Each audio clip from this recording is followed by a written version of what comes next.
Quran belum kesampaian, maka Allah Ta'ala utus malaikat di dalam kuburannya yang ngebantu dia menghafalkan Al-Quran. Jadi ada les private ngajarin dia Al-Quran hingga dibangkit hari kiamat udah hafal Al-Quran. Assalamualaikum warahmatullahi wabarakatuh. Alhamdulillahirabbil alamin. Assalatu wassalamu ala nabiyyina Muhammadin wa ala alihi washabihi ajmain. Amma ba'du. Teman-teman yang dimuliakan oleh Allah Subhanahu wa taala, kita bertemu kembali di channel Pencari Ilmu. Nah, teman-teman, jadi di video kali ini saya akan membagikan video yaitu tentang terkait deretan kisah-kisah khurafat yang didongengkan oleh orang-orang yang mengaku sebagai zuriat Nabi sallallahu alaihi wasallam, yaitu para habib-habib Ba'lawi. Nah, teman-teman, sudah terlalu banyak yaitu kisah-kisah khurafat yang ketika mereka ini berceramah selalu mereka ini sampaikan di mimbar-mimbar mereka. Bahkan ya teman-teman, mereka ini tidak segan-segan kisah tersebut itu adalah kisah yang dusta, dan bahkan mereka ini merendahkan Rasulullah sallallahu alaihi wasallam, yaitu seperti kisahnya ada seorang habib yang mengatakan bahwasanya Rasulullah sallallahu alaihi wasallam itu belajar ilmu tajwid kepada Habib, dan ada juga yang mengatakan bahwasanya Faqih Muqaddam itu bisa mi'raj bertemu dengan Allah Subhanahu wa taala dalam satu hari satu malam. Nah, maka dari itu ya teman-teman, saya akan tampilkan yaitu deretan-deretan yaitu kisah-kisah khurafat, yang dimana kisah khurafat itu selalu didengung-dengungkan oleh orang-orang yang mengaku sebagai zuriat Nabi sallallahu alaihi wasallam, yaitu habib-habib Ba'lawi. Oke teman-teman, kita langsung saja, mari kita simak videonya. Kota Tarim itu setiap hari minimal 200 aulia yang keliaran. Pasar itu adalah abghadul bilad ilallah, tempat yang paling dibenci oleh Allah. Itu Habib Salim pernah waktu ziarah ke Kota Tarim, beliau ya lagi sore-sore duduk di depan Masjid Jami'. Kebetulan Masjid Jami' ini di pasar Kota Tarim. Duduk megang tasbih yang jumlahnya 100. Niatnya apa? Aku mau ngitung-hitung lah, iseng lah, mau ngitung-hitung jumlah wali. Nampak orang bersorban, baju jubah. Oh ini dari wajahnya nampak wali.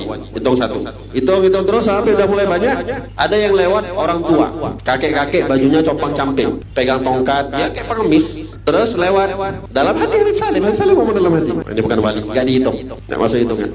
Kata orang tua itu bilang, bang, kenapa saya gak masuk hitungan? Kenapa saya gak masuk hitungan? Apa saya gak dianggap wali? Padahal gak tahu Habib Salim itu cuma dia sendiri dalam hati yang tahu, yang kerjaan dia menghitung wali. Gak ada yang tahu. Walihada kata Habib Salim, khalas, aku lepas, semuanya wali. Nah teman-teman yang dimuliakan oleh Allah Subhanahu wa taala, jadi itulah ya dongeng-dongeng khurafat dari habib-habib Ba'lawi. Jadi ini adalah karangan bebas ya teman-teman, karena mereka ini selalu kalau berceramah ya seperti itu, mereka itu tidak terlepas dari dongeng-dongeng khurafat. Apalagi ya yaitu yang namanya ahli jin, dan wah itu memang bapaknya dongeng khurafat ya teman-teman. Oke teman-teman, kita langsung saja, mari kita simak video selanjutnya. Meninggal dunia sedangkan dia belum selesai menghafalkan Al-Quran, belum kesampaian, maka Allah Ta'ala utus malaikat di dalam kuburannya yang ngebantu dia menghafalkan Al-Quran.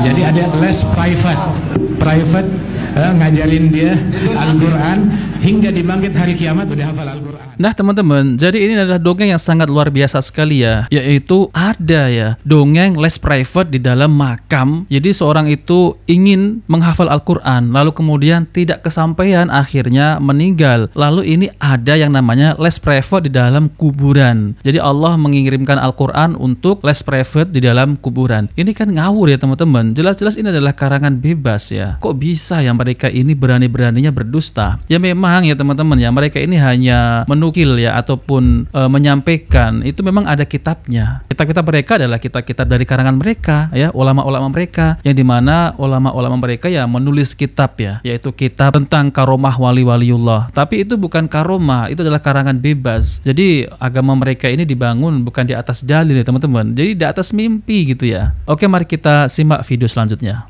Bin Salim punya anak 13 jadi wali semua. Anaknya beliau 13 jadi wali semua. Ketika beliau meninggal, nih anaknya pamer keramat. Ayo siapa nih yang kira-kira gantiin Aba? Al-Hamid ngeluarin rantai emas dari langit. Keramatnya Al-Hamid tuh, ngeluarin rantai emas dari langit sampai ke bumi. Ngeluarin rantai emas dari langit sampai ke bumi. Lagi ngobrol sama kakaknya Al-Muhdhar nih, Syekh Umar Muhdhar. Ayo wahai Syekh Umar Muhdhar, dilihat keramatannya, nurunin rantai emas dari langit sampai ke depan dia. Ini Habib Syekh Umar Muhdhar ketawa doang. Dibilang sama adiknya, Al-Hamid, coba lihat tuh paling atas siapa? Gak tahu, ada Syekh Umar Muhdhar megangin rantai dari atas. Lebih hebat saya katanya. Tuh anak-anaknya bagaimana abaknya?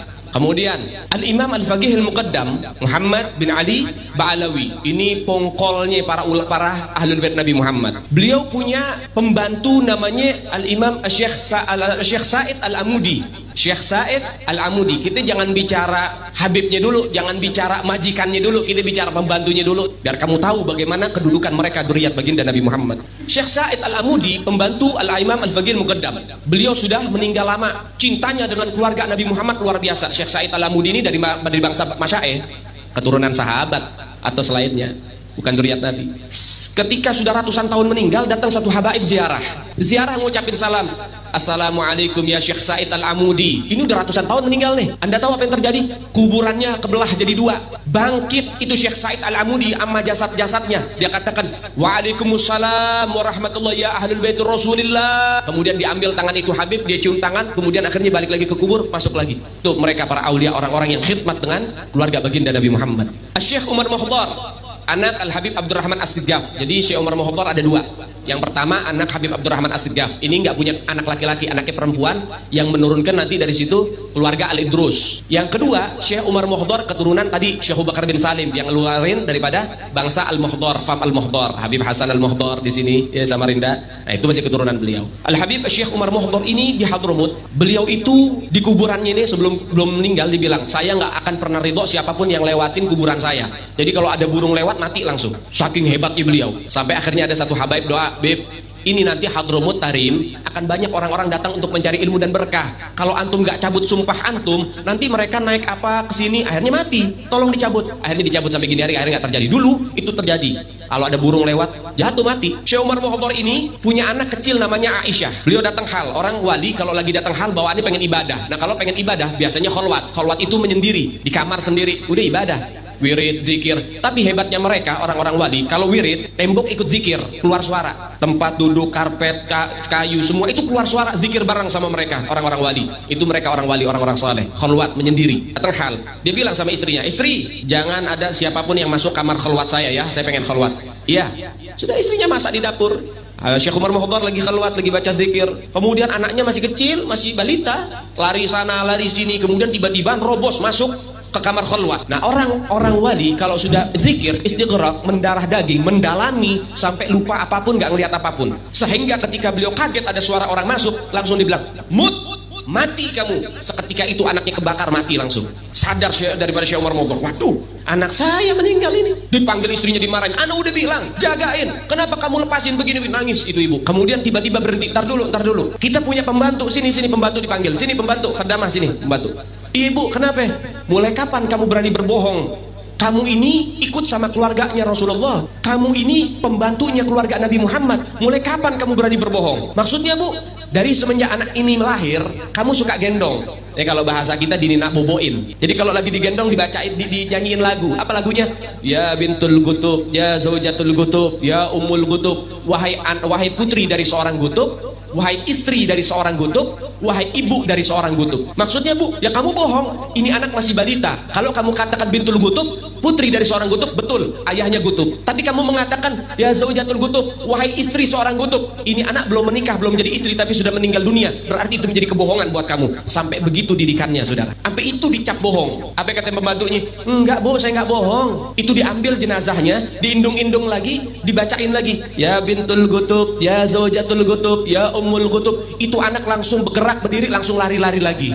Hidup lagi. Nah teman-teman yang dimuliakan oleh Allah Subhanahu Wa Taala, jadi itulah ya dongeng-dongeng khurafat, yaitu dari Habib Ba'alawi. Wow, sangat luar biasa ya teman-teman dongengnya ya. Bahkan ini Bapak Ali Jindan ini ya teman-teman, ini adalah rajanya tukang dongeng. Jadi lancar sekali ketika berdongeng ya teman-teman. Wah, bisa menurunkan rantai emas dari langit ya. Bayangkan ya, memiliki keramat itu ya, menurunkan rantai emas dari langit. Kalau memang orang-orang Hadramaut, Tarim, Yaman sana itu, yang dimana mereka ini adalah waliullah yang memiliki keramat, bisa menurunkan rantai emas dari langit. Coba teman-teman ya, pasti negara sana itu makmur ya, kaya raya. Berapa berat itu bisa menurunkan rantai emas dari langit? Wow, sangat luar biasa ya teman-teman dongengnya ya. Dan ini pasti ya, sudah pasti ini adalah karangan bebas mereka, yaitu karangan dari Habib Ba'alawi. Kenapa ya mereka ini suka ya bercerita tentang ya karomah, drama, keramat dan lain-lain. Ya karena mereka itu ingin ya teman-teman, ingin dipuja-puja ya, ingin mencari pengikut yang lebih banyak. Tapi ini adalah penyesatan ya teman-teman. Ini adalah khurafat, penyesatan. Jadi kalau kita meyakini bahaya seperti ini akan merusak akidah kaum muslimin. Terutama ini adalah orang-orang yang masih awam ya. Ini sangat rentan sekali yaitu tentang terkait yaitu penyampaian-penyampaian yang disampaikan oleh oknum ya Habib Alawi, yang dimana mereka ini bercerita tapi cerita itu cerita tidak benar, seakan-akan ini ya mengalahkan mukjizat Rasulullah Sallallahu Alaihi Wasallam ya teman-teman. Tapi mereka tidak berani itu mukjizat karena mukjizat itu murni yaitu